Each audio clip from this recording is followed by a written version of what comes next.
Happy holidays. Happy New Year, everyone. Today, we're taking a look back at some of the most compelling Chad and Lori Daybell segments of 2023 here on the Hidden Killers podcast.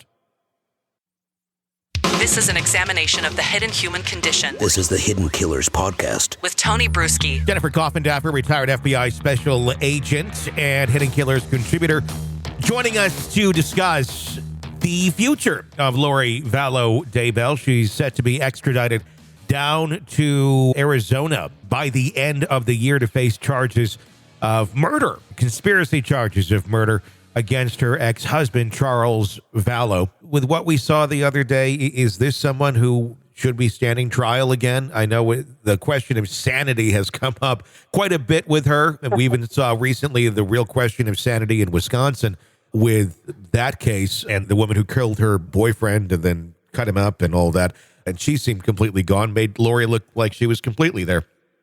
Is this someone who should be standing trial again? She's already in jail for the rest of her life. Obviously, there's a question of justice being served for those of Charles Vallow. But at the same point, is it worth it to put everybody through that again? The families that will have to relive all of that in a trial type setting for someone who will truly never, I think, grasp the gravity of her crimes. Well, I have to believe the prosecution team in Arizona has spoken to the victim families that they have supported moving forward. I do agree that it really doesn't make sense because she's only facing conspiracy. She's not going to be facing the death penalty. So really, it would be, if she's convicted, just another possible life sentence. Yeah. And how many lives can, be sentenced to? So from a practical standpoint, it makes no sense. But from a emotional standpoint, it does make some sense to me. Sure. That family wants to see her convicted of that murder as well. Yeah, and they have every right to see that. I want to get your take on another thing that we saw at the trial the other day. That would be the attorney's statement, her attorney's statement, right before she gave her own statement.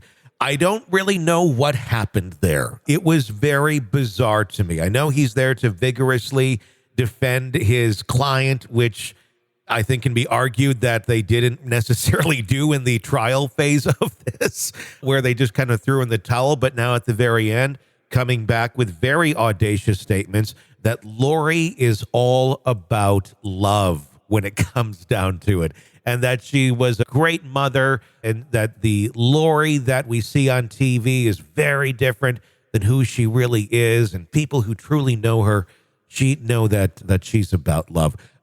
Was he trying to get invited in for a conjugal visit with Lori at some point, or what the heck was that? Well, it was odd at best, and I really believe that perhaps because of how the trial was left, with not calling anybody, with having such a weak defense of her, that maybe this was his last hurrah, his last bit of showmanship of trying to provide not some defense, but some explanation, I guess, or something positive. But Tony, I took it the same way. It was just sort of gagged me.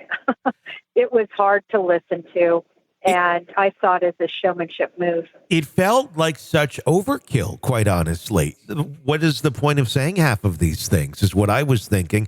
Like, this is really not going to make any difference with the judge of what's going on. These seem to be your own personal feelings about her, which if this is your judge of character and this is truly how you feel, you need a new compass. It was just very out there. I don't know. Is this a move that the attorney saw as, I have the national spotlight on me right now. Here's my time to shine. This is what's going to do it? Well, I think if he did think like that, he wouldn't have said what he said, because it was really rough and hard to listen to. It was just another moment in this trial/sentencing Lori Vallow case that just, I think left everybody just shaking their heads. But anyway, he definitely was in the spotlight. He will go down as giving one of the most odd ever closing statements or statements, I should say, in a sentencing that I've ever heard. I will say, though, Tony, behind the scenes, it's quite likely that they've had a lot of discussions about what would be said. And I could almost see her touches on that. Yeah. You know, that's how she wanted to be portrayed. And that perhaps she even asked him if he could give such a speech, if you will. So I kind of saw her touches on that. It's interesting, an interesting way to look at it. I did not think of it from that perspective, but you're right. Her fingerprints were on that. This is an examination of the hidden human condition. This is the Hidden Killers Podcast. The Hidden Killers Podcast. With Tony Brueski.